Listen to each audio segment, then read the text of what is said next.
La historia de la humanidad está plagada de una cantidad incómoda de coincidencias, muchas de las cuales parecen demasiado locas para creerlas, como el hecho de que casi todos los presidentes estadounidenses descienden de un antiguo rey en particular, o la inquietante razón por la que muchas culturas desconectadas de todo el mundo tienen mitos históricos sobre vampiros. ¿Y qué hay del libro del siglo XIX que profetizó a Donald Trump?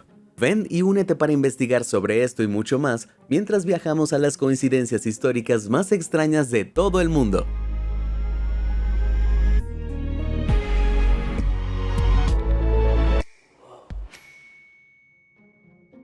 Coincidencias presidenciales. ¿Sabes qué es peor que compartir un cumpleaños? Compartir el día de la muerte. Y nadie lo sabe mejor que John Adams y Thomas Jefferson, el segundo y tercer presidente de los Estados Unidos de América. Estos héroes murieron casualmente con 5 horas de diferencia en un día muy significativo. En 1826, Adams, de 90 años, estaba en su lecho de muerte. Justo antes de morir proclamó: Thomas Jefferson aún sobrevive, feliz de que el espíritu revolucionario todavía estuviera vivo en su compatriota. Lo que Adams no sabía es que Jefferson había muerto solo unas horas antes. La parte más notable de esta coincidencia es que murieron el 4 de julio, que también coincidió con el 50 aniversario de la independencia estadounidense. El único otro presidente que murió desde entonces, el día de la independencia, fue James Monroe, el quinto presidente. No sé ustedes, pero el hecho de que el segundo, el tercero y el quinto presidente murieran el 4 de julio huele a una conspiración británica furiosa por venganza. O ya saben, a una extraña coincidencia. ¿Qué piensas? Mientras hablo de coincidencias presidenciales, ¿sabían que los presidentes Obama y Washington son prácticamente primos? Resulta que todos los presidentes estadounidenses, excepto el viejo Martin Van Buren, son descendientes del tirano inglés del siglo XIII, el Rey Juan. Verás, 4 de los descendientes del Rey Juan eran pasajeros del Mayflower, uno de los primeros barcos que trajeron colonos europeos a las Américas. Esos 4 pasajeros ingleses son antepasados de todos los presidentes de Estados Unidos, incluido el presidente Obama. La cosa se pone aún más rara cuando te enteras de lo interconectados que están en general los árboles genealógicos. Piensa en esto. Tu ADN proviene de tus 2 padres, 4 abuelos, 8 bisabuelos, 16 tatarabuelos, etc. Esto se duplica cada generación. Así que hace 20 generaciones, es decir, hace unos 600 años, tienes más de 1.000.000 de antepasados que contribuyen genéticamente. Y hace 40 generaciones, esa cifra supera los 1.000 millones. Ahora bien, esto parece confuso, dado que la población del mundo hace 40 generaciones, alrededor del año 800, era de tan solo unas 250 millones de personas. Pero aquí está la explicación. Muchos de estos antepasados son en realidad repeticiones superpuestas, ya que los árboles genealógicos se entrelazan sobre sí mismos una tonelada. Sí, tener descendencia con parientes lejanos es mucho más común de lo que resulta cómodo pensar. Así que, en lo que respecta al viejo rey Juan, normalmente solo se necesitan un par de generaciones para que la descendencia de la realeza se vuelva a unir al acervo genético de la gente común. El linaje de cada persona es una enorme red superpuesta de antepasados increíblemente compleja, que consta tanto de clases plebeyas como de clases altas. Así que podemos decir a partir de la investigación genética que el ADN se comparte a gran escala entre personas que pueden rastrear su ascendencia hasta áreas geográficas específicas, como Inglaterra, por ejemplo.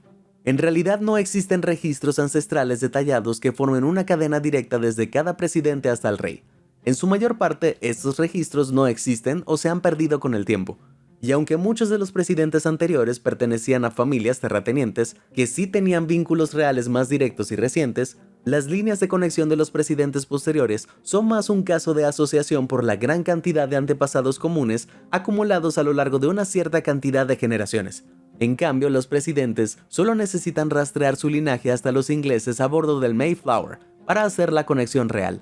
Y sorprendentemente por esa razón, un porcentaje considerable de ustedes que están viendo esto también están relacionados con el Rey Juan. Estadísticamente casi todos con ascendencia inglesa. ¿Te sientes especial ahora, Su Majestad? Las extrañas conexiones presidenciales no terminan allí.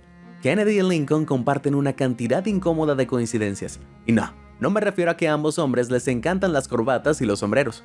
Ambos presidentes comenzaron sus carreras con un siglo de diferencia. Lincoln fue elegido para el Congreso en 1846 y Kennedy hizo lo mismo en 1946. Luego ambos se convirtieron en presidentes también con un siglo de diferencia.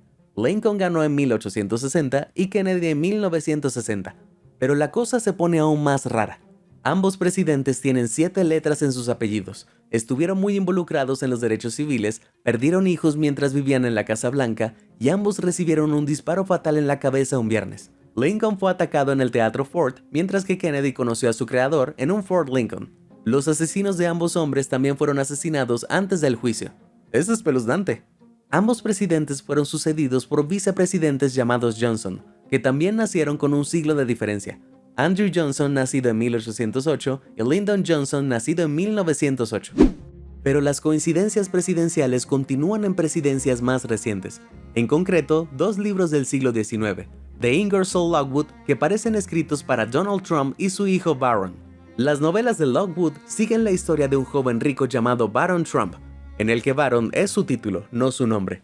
En el maravilloso viaje subterráneo de Barron Trump se embarca en una aventura después de recibir un manuscrito escrito de manera intrigante por un personaje al que hace referencia como Don. Al igual que Barron Trump, Don es su título, no su nombre. Pero en su viaje a tierras subterráneas místicas, Barron Trump se encuentra con varios pueblos fantásticos, cada uno con una lección sabia. El primer grupo advierte a Trump de que no considere al hombre más ruidoso de la sala como el más grande. El segundo critica la vanidad de los gobernantes de la superficie. El tercero enseña sobre los peligros de ser impulsivo. Y por último, el cuarto, es un grupo de personas de cabeza pequeña, que terminan tan aterrorizadas con la enorme cabeza de Trump que lo empujan de vuelta al mundo de la superficie a través de un portal. Barron regresa entonces al castillo de Trump, habiendo aprendido muy poco. Algunas personas han señalado que es bastante coincidente que todas las lecciones sean relevantes para Donald Trump, en la medida en que estos rasgos que sus críticos han aplicado a él. En otro de los libros de Lockwood, un político divisivo gana las elecciones presidenciales y provoca que la ciudad de Nueva York estalle en caos. Lockwood llama la atención específicamente sobre cómo un hotel de la Quinta Avenida será el primero en sentir la furia de la turba, la calle donde ahora se encuentra la Torre Trump. De hecho, Nueva York fue testigo de varias protestas cuando Trump fue elegido en 2016, varias de las cuales se extendieron a la Quinta Avenida y las inmediaciones de la Torre Trump. Es bastante loco, ¿no? Aunque todas estas son coincidencias muy extrañas, no significan necesariamente que Donald Trump tenga acceso a una máquina del tiempo. Por otra parte, su tío tenía acceso directo a los archivos de Nikola Tesla, y quién sabe qué tipo de maravillas científicas se escondían allí. Si no lo sabes, Tesla fue un inventor innovador, al que se le atribuyen muchos inventos revolucionarios como el motor de inducción y la tecnología inalámbrica pionera. Pero algunas personas están convencidas de que Tesla también estaba trabajando en una tecnología mucho más avanzada. 2 días después de la muerte de Tesla, el FBI llamó a un profesor del MIT para que revisara el patrimonio de Tesla. Ese profesor era John Trump, el tío de Donald Trump. John Trump afirmó que no encontró mucho, diciendo que los archivos eran especulativos, filosóficos y promocionales. A pesar de descartarlos, solo 60 de los 80 baúles de archivos fueron enviados de regreso a la casa de Tesla. Lo que había dentro de esos 20 baúles adicionales siempre será un misterio. Pero apuesto a que tenía planos de un condensador de flujo y la ubicación de un DeLorean escondido en una cueva. Inmortales globales.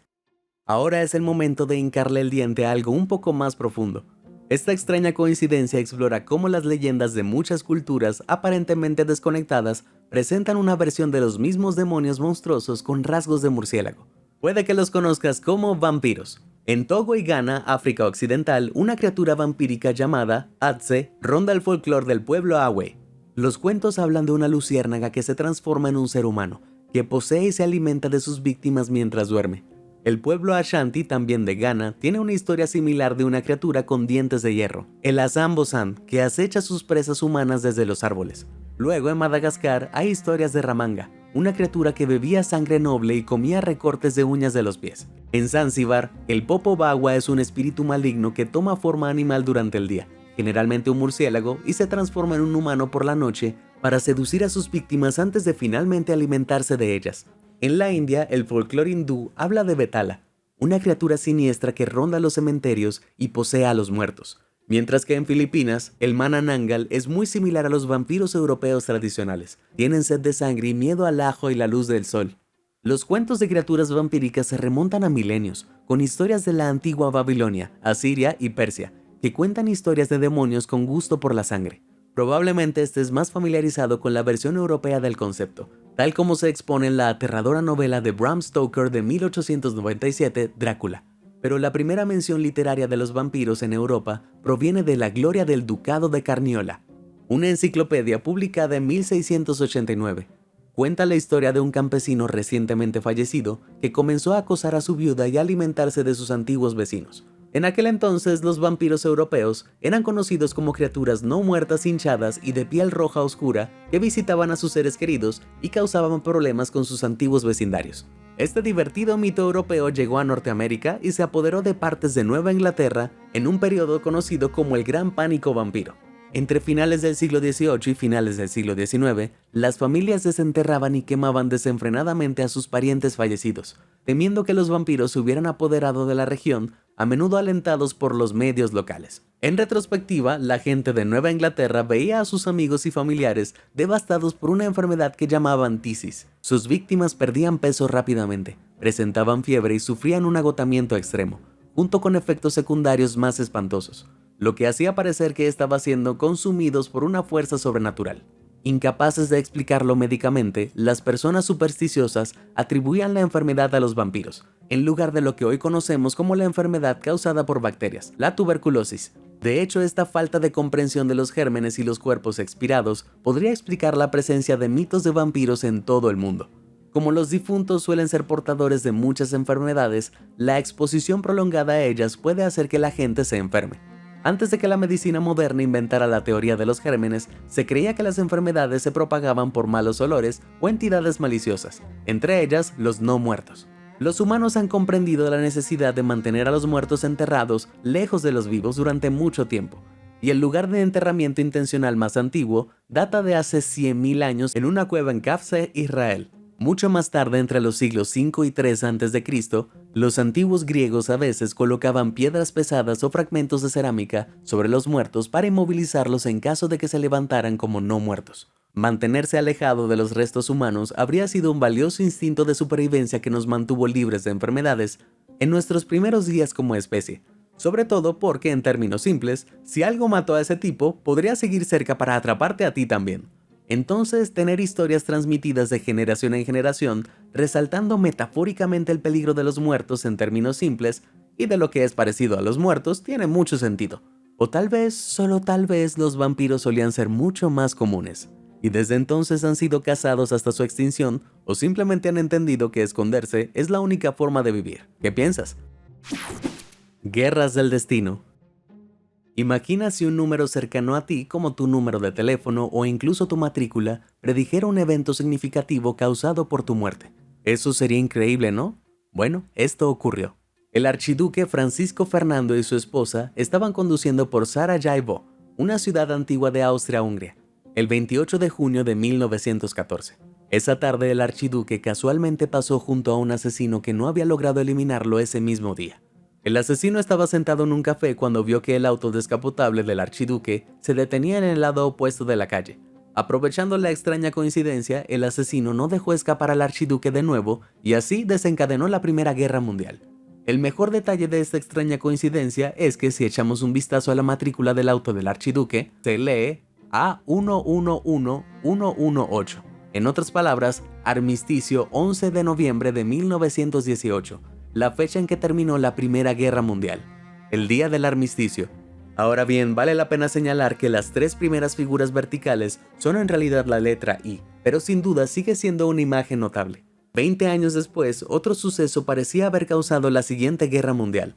En 1941, los arqueólogos soviéticos estaban buscando los restos de Timur el Cojo, bajo órdenes directas de Stalin. Timur fue conocido como uno de los generales militares más despiadados de Asia durante el siglo XIV. Durante su feroz carrera de 40 años, 17 millones de personas murieron como resultado directo de su tiránico gobierno militar. El arqueólogo soviético Mikhail Gerasimov quería examinar los restos para ver cómo era Timur y poder crear una escultura del tirano. Los líderes soviéticos esperaban que esto les permitiera controlar la narrativa histórica y consolidar su influencia sobre Asia Central.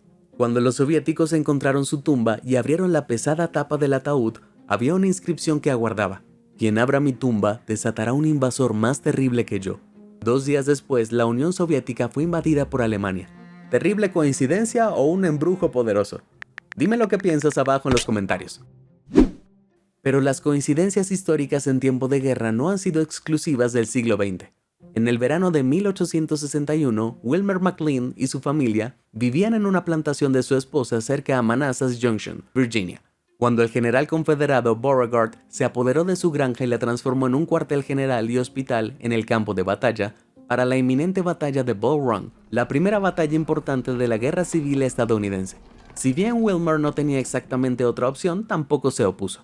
De joven fue oficial de la milicia de Virginia, así que comprendió que a veces hay que hacer sacrificios. Sin embargo, a fines de 1862, su esposa estaba embarazada y el peligro repentinamente superó con creces cualquier posible beneficio.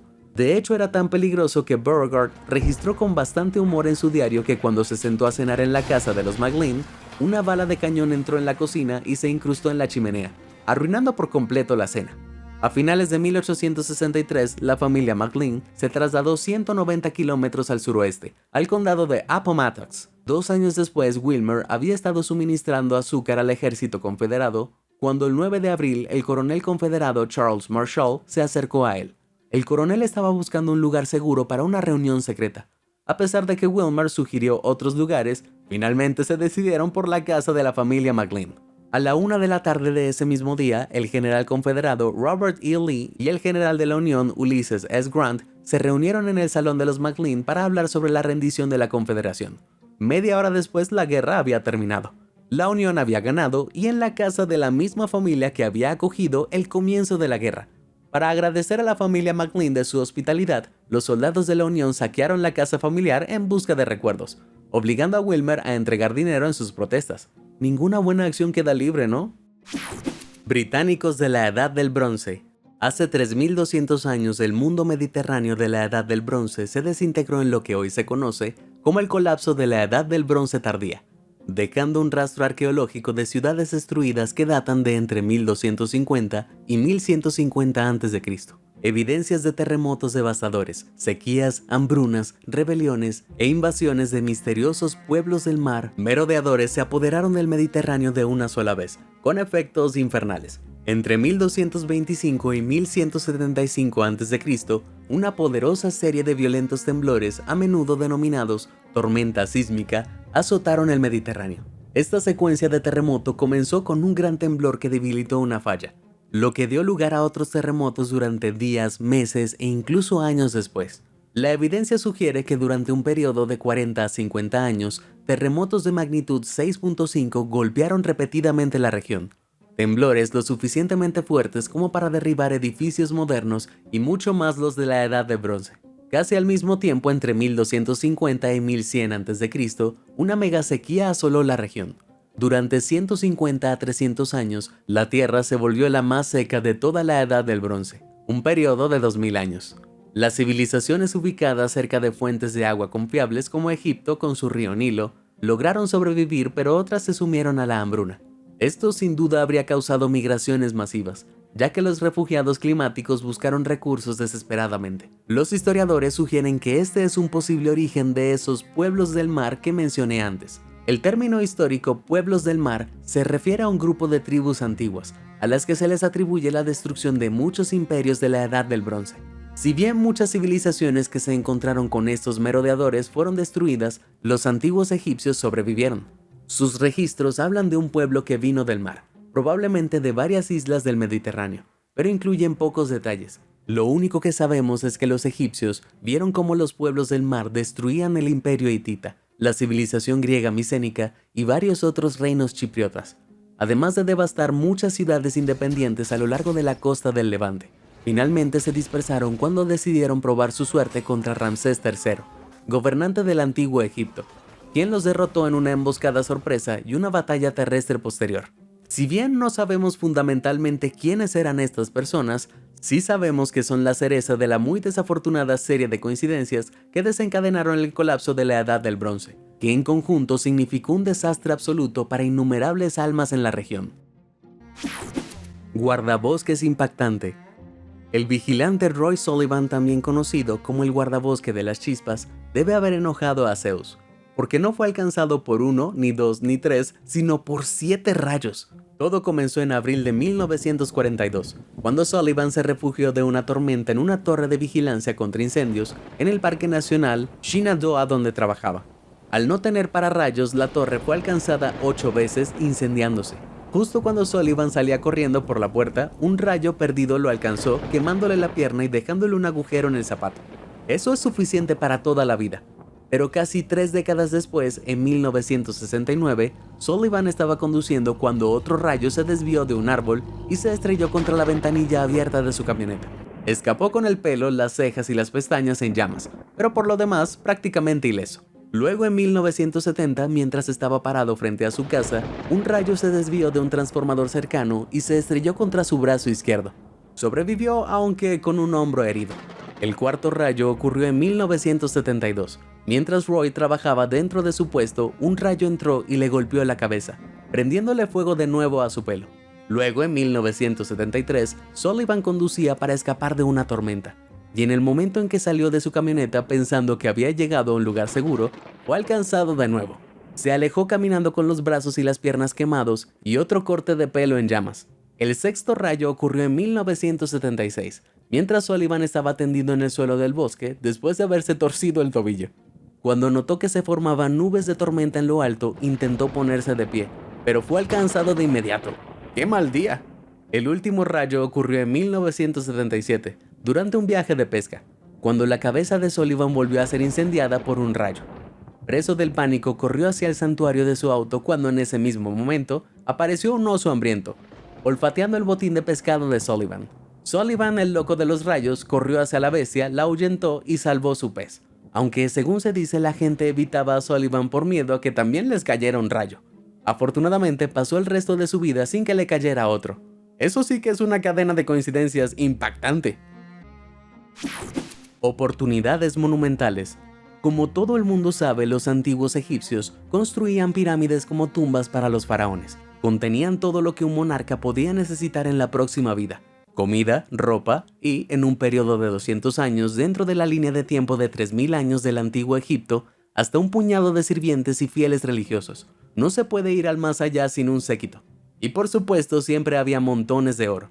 Los faraones egipcios eran básicamente así. Pero aquí es donde entra la coincidencia. A lo largo de la historia han aparecido pirámides muy similares a miles de kilómetros de distancia. Ya en el año 4000 a.C., en la antigua Mesopotamia, se construían pirámides en Sigurat por razones astrológicas y religiosas, similares a las pirámides mesoamericanas de América del Sur y Central, que aparecieron entre el año 1000 y 400 a.C. En América del Norte, durante unos 200 años de un lado a otro del año 1000 después de Cristo, los pueblos Hopewell y Mississippi construyeron sus propias versiones de pirámides que se utilizaban como lugares de enterramiento y plataformas de templos. En China se habían construido pirámides de diversos niveles de tamaño y complejidad desde la cultura neolítica en Hongshan siglos antes del antiguo Egipto, y más tarde en formas más grandes, durante la dinastía Han. Y no se trataba solo de pirámides. Los megalitos de piedra han aparecido repetidas veces y de manera coincidente en culturas muy diferentes a lo largo de la historia. El Stonehenge de Inglaterra, por ejemplo, comenzó a construirse alrededor del año 3000 a.C. y es solo uno de los cientos megalitos de piedra que hay en Gran Bretaña y de los miles que hay en todo el mundo. Desde los Menhars de Natba Playa, en el extremo más oriental del desierto del Sahara, construidos en el año 7500 a.C., hasta las piedras de los ciervos de Mongolia del año 1400 a.C. Tribus distantes y desconectadas han optado constantemente por crear disposiciones específicas de menhars. Si bien algunos creen que esta aparición aparentemente sincronizada de sitios arqueológicos y diseños muy similares en todo el mundo es una prueba de una mega civilización global antigua y perdida, no es necesariamente tan complicado.